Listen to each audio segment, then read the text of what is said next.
Hello, I'm Robin Romeo, and my husband Tom Romeo is behind the camera.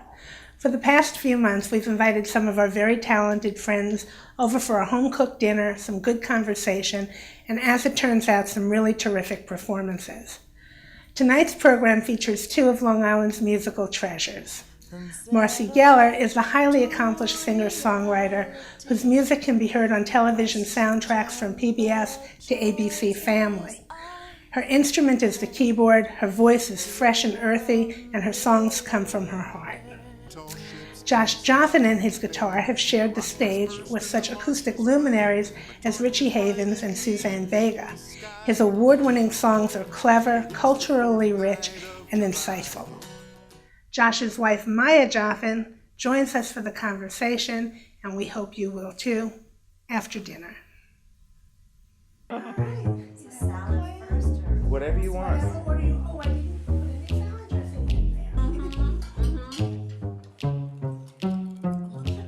This is like our dish. Only there's lots of lights. They had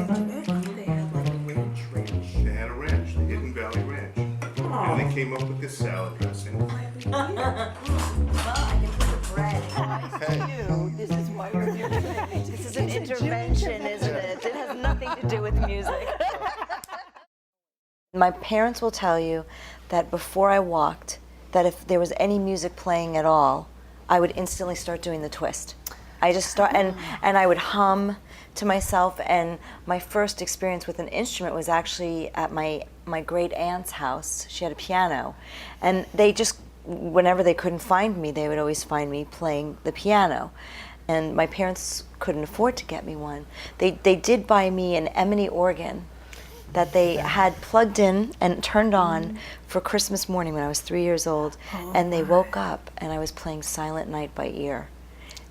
I still, to this day, if I see a piano in the room, I have to touch it. I feel did today. I know. I can't help came in myself. today. I don't usually divulge that, but I feel like there's sort of this energy pull between me and the instrument, and I have to at least touch it. I don't always have to play it, but I have to at least make contact with it.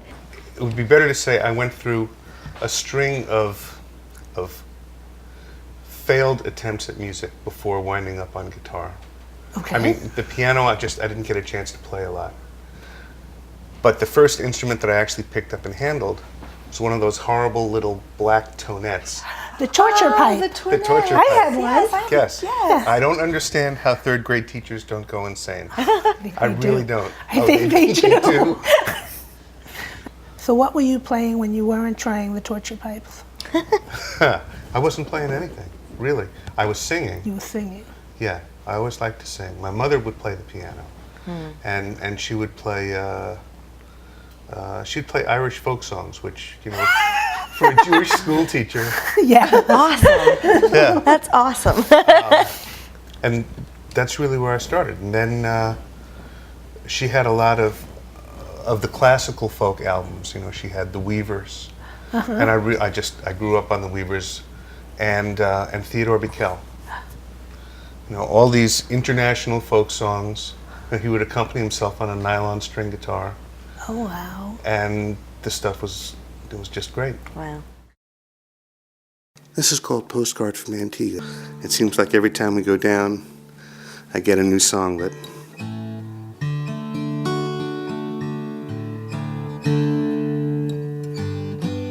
This is how it started.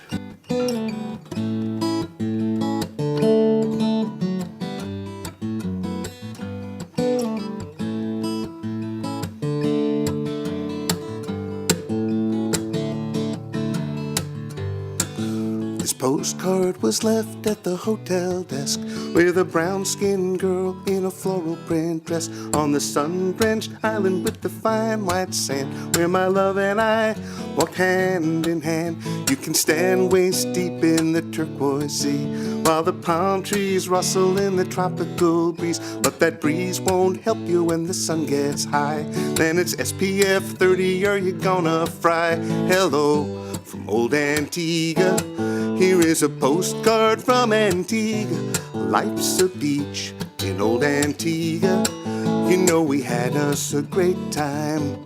Wish we were there.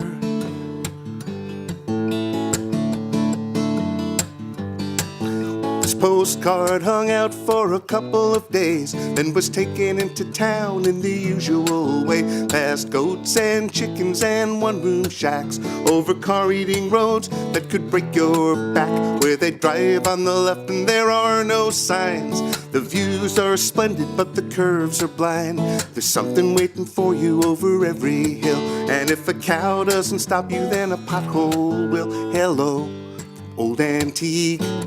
Here is a postcard from Antigua. Life's a beach in old Antigua. You know we had us a great time.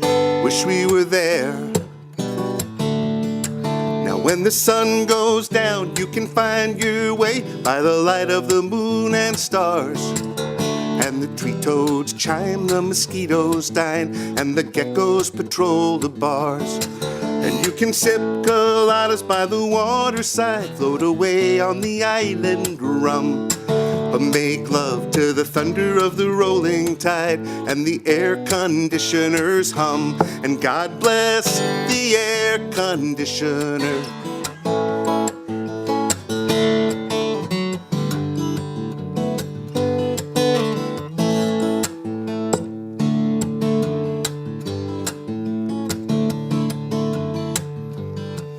This postcard arrived when a month had been spent. We were back on the case, we were losing our tans. Hadn't taken much more than a couple of days for the salt and the sanity to wash away. But we looked at the pictures and they made us smile. That was it for conversation for a little while. Postcards are great things to keep around. Now it's time to start saving for our next trip down. Hello, from old Antigua. Here is a postcard from Antigua. Life's a beach in old Antigua. You know we had us a great time. Wish we were there in old Antigua. Here is a postcard from Antigua. Life's a beach in old Antigua. You know we had us a great time. Wish we were there. Man, I wish we were there. You and me there.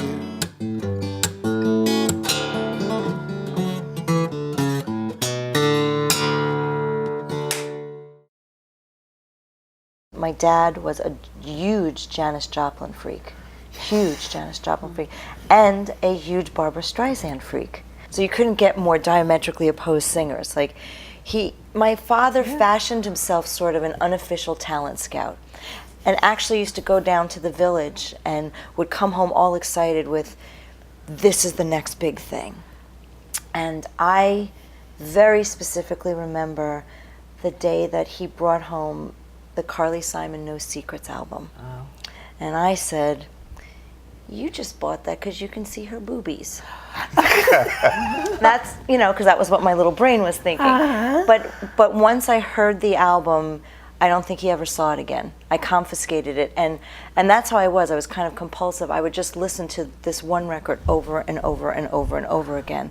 I remember at some point when I was a kid, and I was home from school for about a week. I was really sick, to the point where I couldn't keep a light on in the room. And all I had was a little record player and Sounds of Silence, and I just played it over and over and over and over and over and over. Yeah.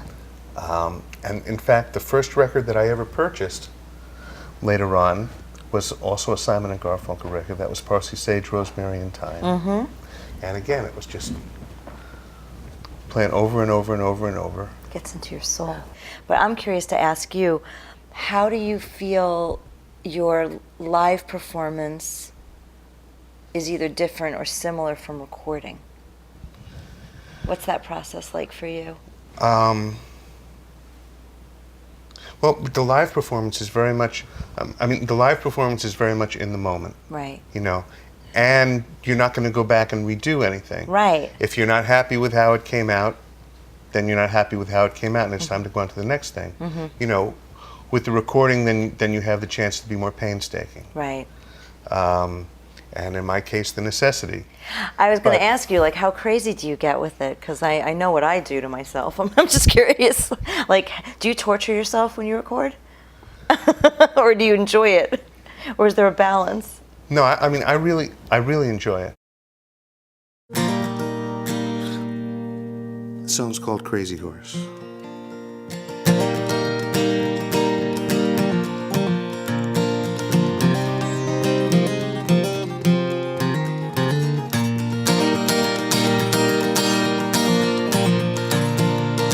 Up at the mountain in the stillness of the morning, and framed there by the treetops and the sky, the image of an Indian riding on a war horse begins to form within the dreamer's eye. Oh, crazy horse, I want to see you riding high upon the mountain, looking to the sunrise, pointing out to the horizon. If a time should come to pass that our kind is gone at last, you will stand as a reminder to the spirit of a man.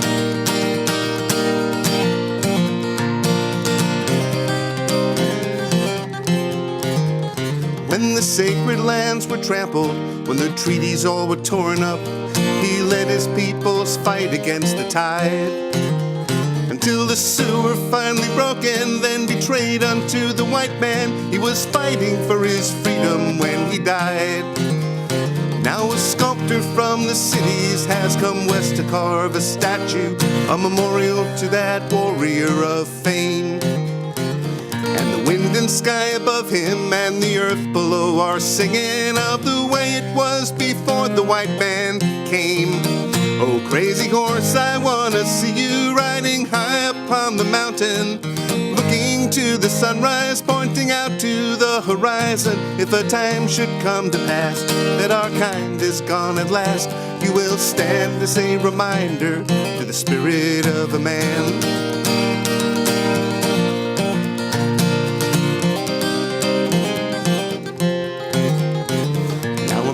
Carves a man out of a mountain, and the mountain draws a mountain from the man.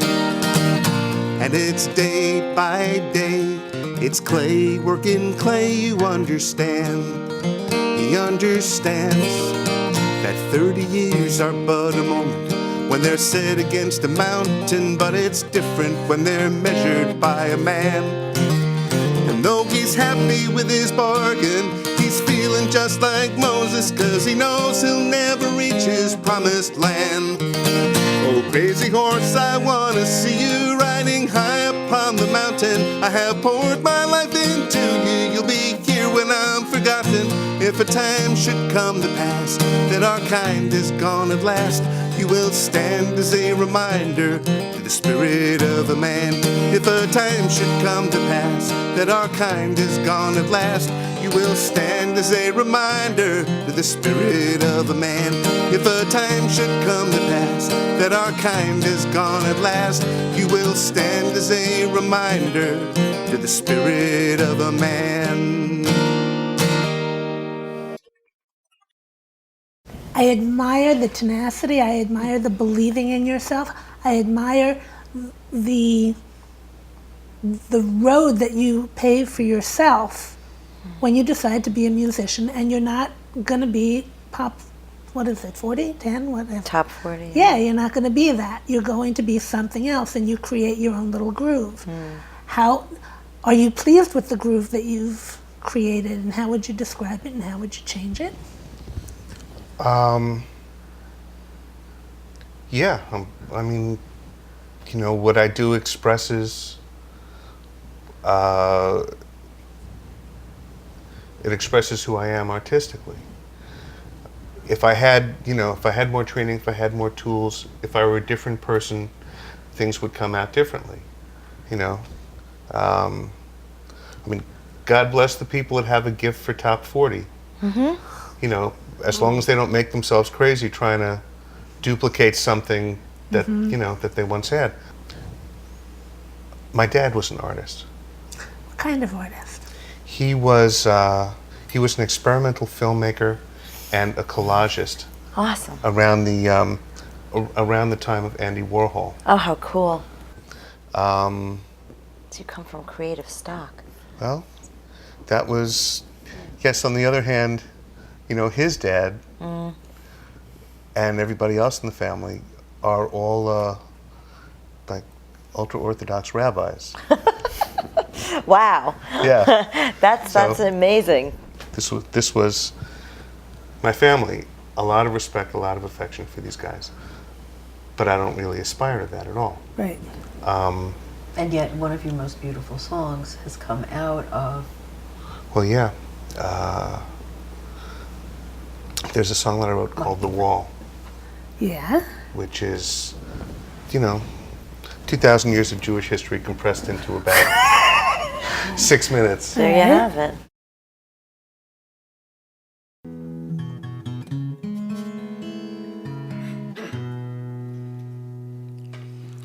Well, this is going to take us a couple thousand miles and a couple thousand years away, but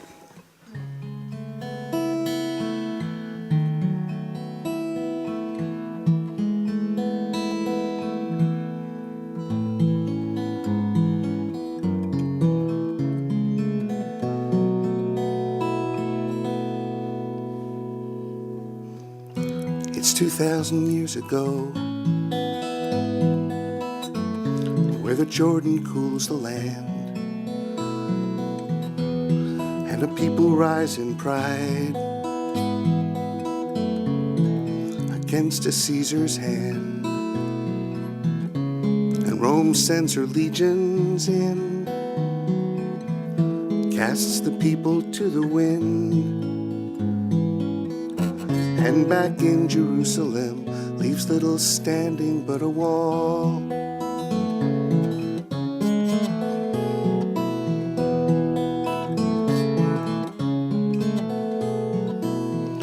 Many homes in many lands, many times the lesson learned, always strangers at the feast, to be used and to be spurned, easy mark for evil aims, first the rack and then the flames, cast out to wander once again, with faith sustaining like a wall.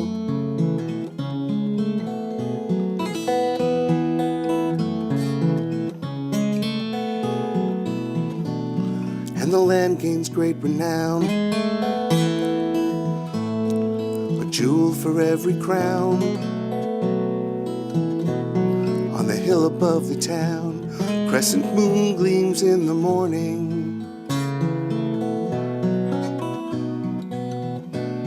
But the people still recall how the holiest of all stood in grace before the fall, and their prayers are filled with yearning. From the ashes of their lives, they crossed the open sea, with little more than hope and bitter memory. And they set foot on the sand, take freedom in their hands, and they vow to make a stand and live or die before the wall.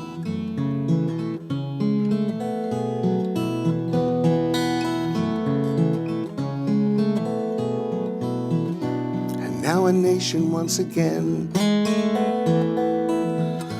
ancient stones and modern men, who climb the hills to comprehend panoramas of the ages, where every nation built to last on the ruins of the past. But each one's day was gone so fast, in a land where nothing changes. In this cradle of belief, where love has turned to stone, and those who'd understand are left to stand alone, where where the desert water's sweet, where the blood runs in the street, where faith and reason meet, they stand before a wall.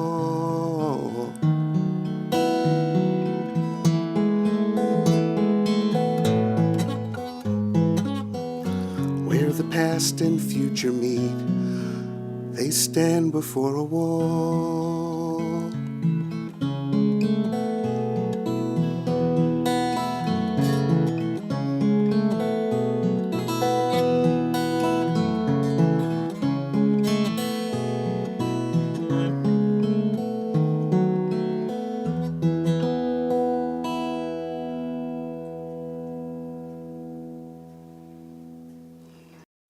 Well, the weird thing about me was that when I got my first instruments, like my first official instrument was a guitar, believe it or not, and I never ever wanted to learn how to play other popular songs.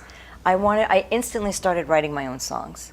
And that just, it wasn't like, I remember hearing like Carly Simon or Elton John and saying, oh, I can do that. Yeah. It was very arrogant for a 7-year-old or whatever I was, you know. But I just always assumed like, well, I could write a song, and I did. I started writing songs really, really young, and I'd sing them for my mother, and they were always about lions and lambs getting along, and there would be world peace, you know. That was my early topics. So. Do you remember any of them? Could you redo it? I really, really wish that I could, because I remember thinking, this is a hit. Like, I remember thinking, this is definitely a hit. You know, because it was very complicated. There was like a lion, he was living up in the mountains, and the lamb was in the valley, and they weren't supposed to be friends, but somehow they got together, and all the other animals learned how to get along once they became friends. But So- your father never came into the room and said, the next big thing, huh? Actually, he still does. I think that I was lucky enough to have a father that always believed in me, whatever I wanted. And he knew from a very early age that this is what I wanted to do. And he still believes. Like, he really still thinks I'm going to be this big famous star, which I don't even know that that's what I aspire to anymore. I just sort of aspire to be able to make music. So what was the first song you wrote? I have no idea. But I can tell you that, I mean, those songs are dead and buried, and it's a far, far better thing for the world that they are. Because? Because it was very imitative, and it was very cliched, and it was, you know, it was bad lyrics. And You're giving me a flashback. What is it? not to the lions. Daddy, I really love you. Daddy, I really do. 'Cause when it comes to talking about my daddy, Daddy, I'm closest to you. That was one of my first songs. I know, it's kind of sappy, but yeah, I remember writing that when I was a kid. You know what? No, it's not to a girl, you know, to a certain extent. I think that's the Not if you have a good universal- daddy. I think Yeah, it's if you've got a excellent. good, and you're a female, it's like, it's the universal daughter for a father love. Yeah, And more of all the music you were listening to were love songs, so who else were you going to write it about? exactly. Right. You're right. I want to know if you ever wrote a love song for your husband. I wrote a song for him before we got married called Wedding Thoughts, which I never recorded, which I really regret because I never did a lead sheet for it, and I can't remember some of the chords. Were they doubts? With Wedding Thoughts, Yeah. yeah. Yeah, the Wedding Thoughts were me questioning like myself. I never questioned him. Yeah. I always questioned myself. That's my insecurities. I think that I've always positioned myself as somebody who is married to my music, and that it always came first no matter what, and that's why I never envisioned myself getting married, because as a woman, I never envisioned finding a man that would be okay with that. And I was fortunate enough to find somebody who understood it and respected it. And even though it's not easy because I leave him an awful lot, I go on the road all the time, he still loves me, you know, and supports me. I wrote this first song for a friend who's heard it and still doesn't know that it's about them. This person is a musician and their spouse is not. And there's a little bit of an issue there. So this is called Close Your Eyes.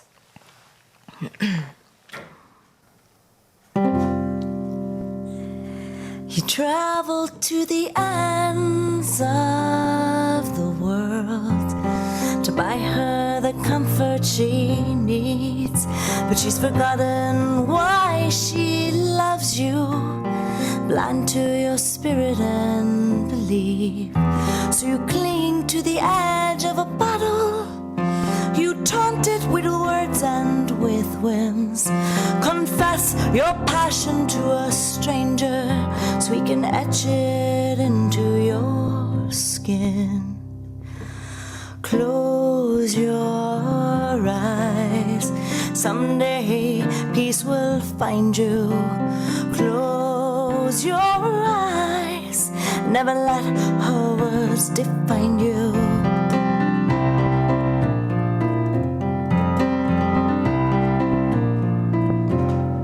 You keep up the image for the kids. She teaches them verses and rules, and you ask her this time to believe you, but she tells you that you're just a fool. So you dance with other bodies, share your bed but never your heart, 'cause you look in them to find her, but she let go right from the start. Close your eyes, someday peace will find you. Close your eyes, never let her words define you.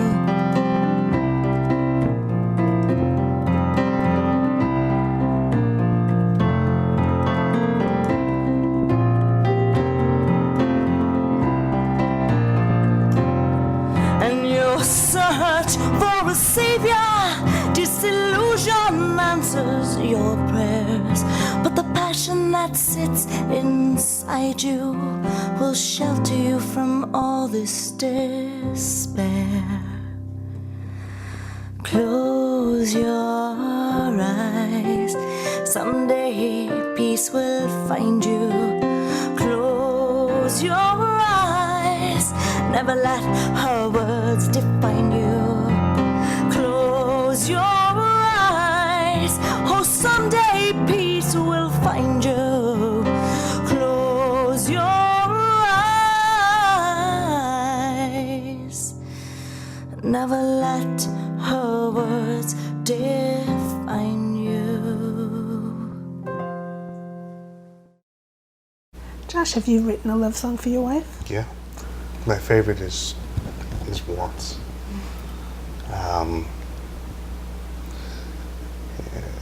And I guess my favorite would be the chorus. You know, when I waltz with my baby, the world holds its breath. The room fades away, just the two of us left. What's the meanest song you ever wrote? Meanest? You ever write a mean song? You go first. Okay, do the song. Everyone gets to reach for the bottle at times. Everyone gets to drink the dregs with the wine. You are a cup that was poured with desire, left a taste in the mouth and a belly on fire, and with unsteady hands I declare you are one of a kind. You are a flame, indiscriminate, wear your disguise. Sooner or later the sparks burn a hole through your lies. Then you burn what you touch without conscience or care. Your soul, it is ashes, dark-hued with despair, and I'd run a long way to escape what I see in your eyes. Oh my! It was sensitive. Don't get on my bad side. What about you? I tend to not write love songs anymore. Very, very rarely that I write love songs. I did for a good portion of my life, but now I always try to look at things in life that have challenge or controversy or pain associated to them with them, and that's what I tend to write about nowadays rather than As part of working it out, or just Yeah. because the tension has something musically in it? I think both. I think there's a dark side to my personality that really loves that you can make art out of dark things. I really like that. Really turns me on a lot, which is weird because I think in my life, when I'm not singing or making music, I'm a pretty upbeat, positive person. So people are sometimes surprised that I will really dig deep into dark things. But it does help me reconcile a lot of stuff in my life and put it in a place that's safer to look at and examine. And it's also, it's part of being an emotional exhibitionist, you know? There's a part of me that wants to say, yeah, it's ugly, look at it. This song is about those phone calls that come in the middle of the night and you know they're never going to bear good news. This is called Home.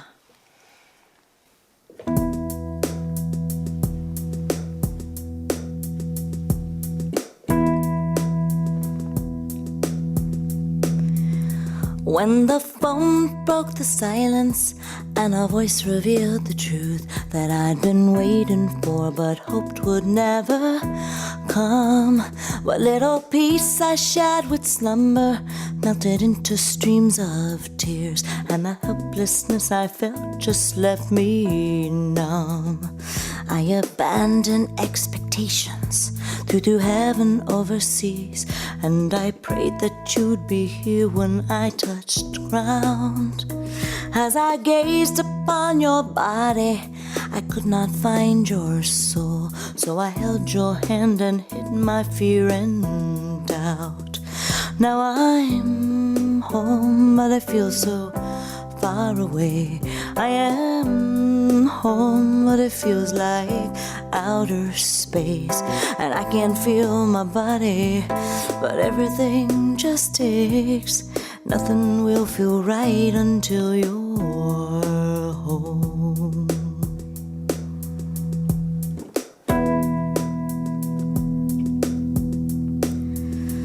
I was counting every whisper that escaped your tired mouth, and I held my breath to leave you more to breathe. Then you told me I should leave you, so I held on to your hand, so afraid if I let go I'd set you free. And I challenged our maker, even though you don't believe. I negotiated all my hopes and dreams, and I still can't feel my body, but the numbness hurts like hell. So I guess it's only truth that time will tell. Now I'm home, but I feel so far away. I am home, but it feels like outer space, and I can't feel my body, but everything just aches. Nothing will feel right until you're home.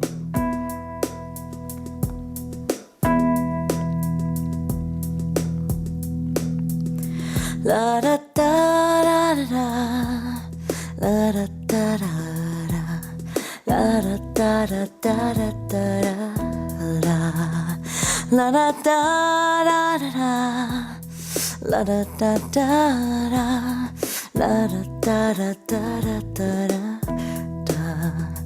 I know not what lies before you, the challenges you face, but I now understand how my pain makes you ache. And I'd spent 1,000 wishes if only I had known that nothing would feel right until you're home. No, nothing would feel right until you're home. No, nothing would feel right until you're home. Until you're home.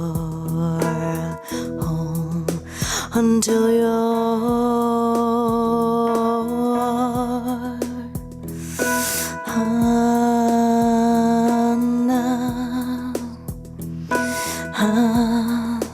until you're home. So when you write something, do you constantly rewrite it and edit it as you perform? Or when it's done, do you respect that it's done and do it that way?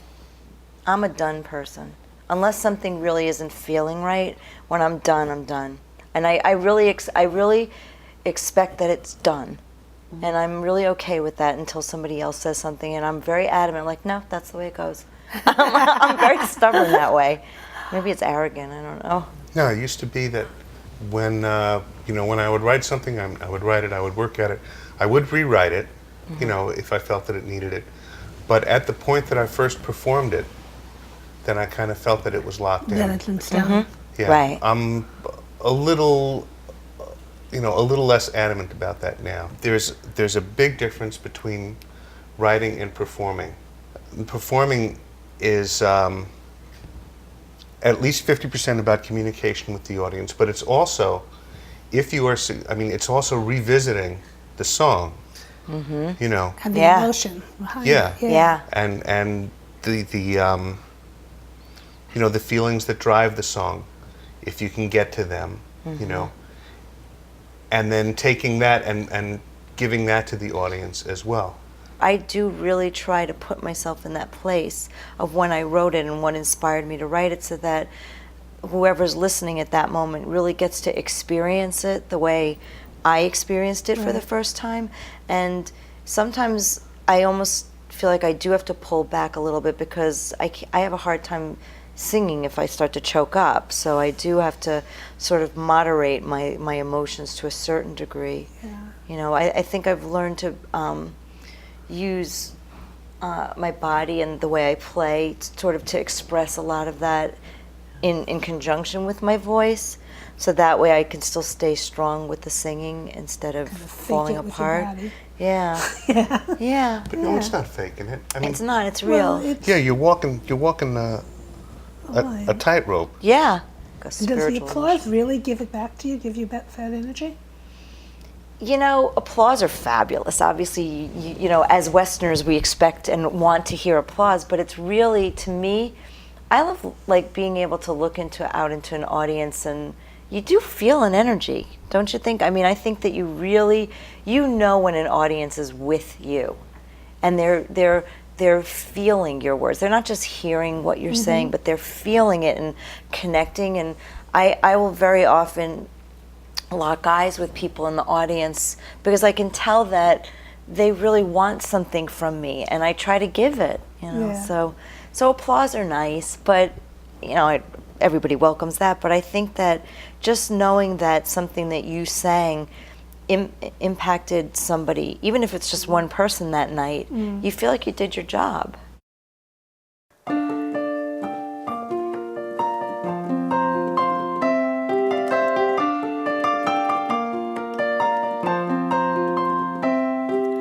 Hold on, it's only love that matters. It's only love.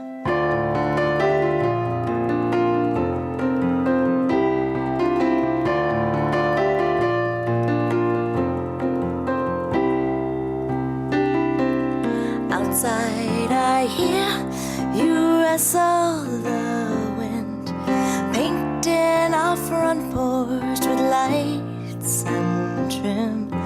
All of our worries seem to melt with each star. Uncover the truth that sits in our hearts. It says, hold on, it's only love that matters. It's only love. Hold on, it's only love that matters. It's only love. This year brought challenge to hope and faith. Question the center that holds our strength. But we have each other, and that's stronger than fear. Let go for this moment, the sound will ring clear. It says, hold on, it's only love that matters.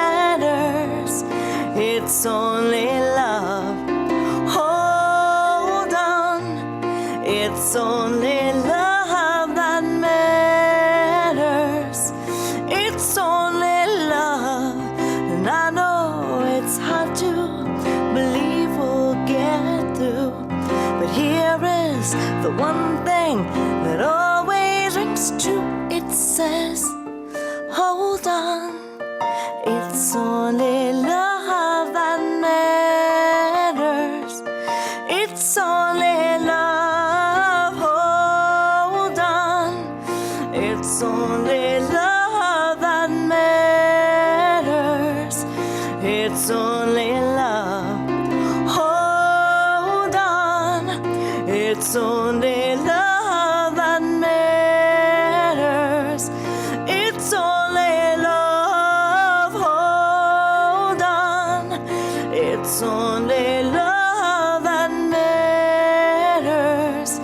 It's only love. Hold on. It's only love that matters. It's only